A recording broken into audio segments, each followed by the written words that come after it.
everyone, my name's Jo and welcome to Aussie Homeschool Adventures. It's so good to see you. If you're new to my channel, welcome.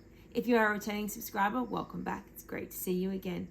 So today's video is a popular question asked often on social media pages and asked to me personally.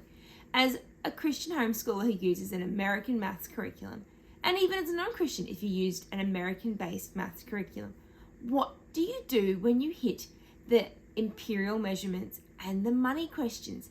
What do you do? Because American money is very different to Australian money, and imperial measurements are very different to Australian metric measurements. So I'm going to flip my camera around in a few minutes and I'm going to show you what I do. I've got my daughter's grade 3 and grade 4 maths lessons for a living education books here, and I'm going to show you how I break it down and supplement those learnings. I've got some resources here and I'm going to take you through and show you how I supplement our American maths curriculum. Let's get into it. So you can see this lesson here is a review lesson. So we've been working with thirds and division, and then we get down to here to questions like, what is a temperature? Now this is very obviously in Fahrenheit, and we don't measure in Fahrenheit here in Australia. And then how much money is it? So my daughter gets to these questions, and more often than not, she'll just stop and leave them and then move on and do the next ones, because the next questions are fine. They are still quite relevant. So for things like temperature, we have this wonderful little activity that we made. So this was just literally a big thermometer that we photocopied in our photocopier. On the left, it has our Celsius, and on the right is the Fahrenheit. You'll have to excuse my daughter's backwards F. We never bothered fixing it. We punched a hole down the bottom here, as you can see, and there's a bit of wool with a bit of card attached, and she can slide it up and down and make whatever temperature she needs it to be.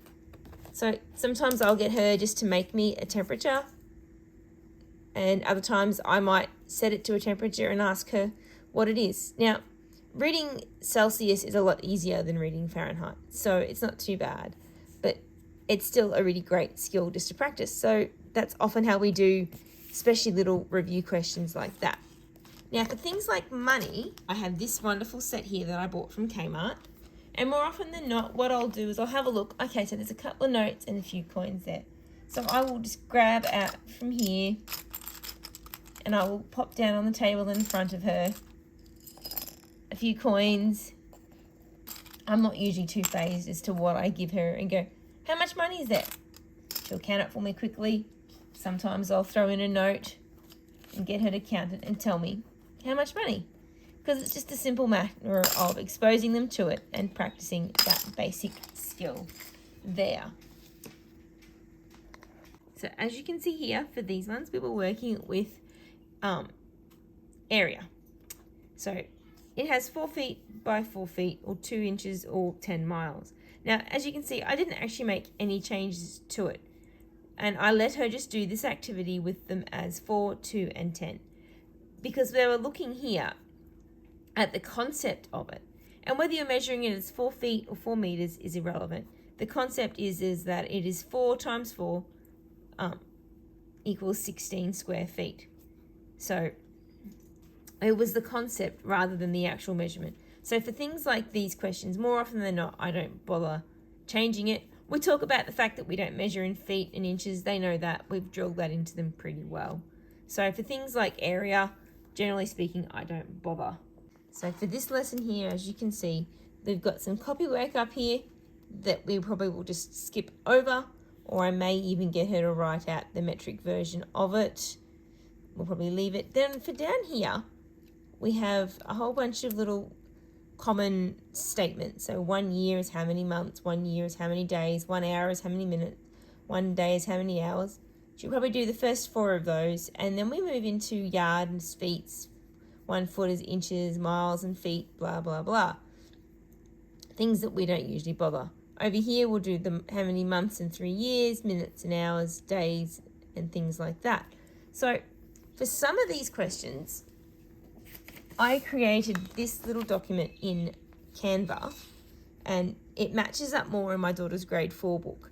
But things like this are ones that it took me 5 minutes because I just grabbed the questions that they asked here about miles to feet and I just swapped them. So how many milliliters is 1 liter, how many millimeters is 1 centimeter, how many centimeters is 1 meter. So these are the same. So I just cut them out and stick them into the book at the relevant time. And then this one goes the other way, is 1, so you put the number in here, is 100 centimeters, how many items is 1 dozen. So it's just converting them both ways. So that's the only difference between those two sheets. Through an activity like that one. This is my daughter's grade 4 book now. So as you can see, she has a similar exercise here in review. That what it read is how many feet equals 1 mile. So I'll probably get her to go through and do the ones that are relevant, or the metric ones. And then we will possibly switch it out and get her to do one of these ones here with the metric measurements as opposed to the imperial measurements. So things like that is what I do for her. So for activities like this one, where she's got money here and they've given pictures of the American money, but I'm pretty sure that they've matched it up here with the actual amount. So $21.57, take away $11.36 is $10.21. So they're just showing that as a visual representation of what these sums look like. So we still do money sums like this here in Australia. Businesses still trade with prices that are weird, so it's something that she needs to be aware of. So we will just work through these sums as normal. And I may even show her what $21.50. Now, see, we can't do 57 cents in coins in Australia. We don't have a 1 or 2 cent coin. So we would have to round it, and we would talk about that. And I can show her what it looks like in our Australian money. So this page is one that I can show you where we've been a little bit lazier that day. So here we've only measured in our liquid measures, so milliliters and liters. She had to order them from least to greatest because Americans, they measure in these larger amounts. We don't tend to measure in those. We don't go much above a litre unless you start to get into really big measurements, which we don't until much higher levels of maths. So we went through and did all of that. That one was fine. And then here we've just swapped them around, and I've crossed out ounce and we've written grams and kilograms instead of pounds. And I left ton because we do measure in a ton, but there is a metric ton and an imperial ton. And we have spoken about those differences. And then over here, I just crossed that out because I was like, no, she's got this concept down pretty pat. So she knows that 100 centimeters is 1 meter and things like that. Then as you can see back here, I literally just put a cross through it so she didn't get stressed about it. And we did some money with, so you can see here, once again, I have crossed out and we've put meters and centimeters, crossed out pounds and done kilos. So we worked it out and worked on this one together.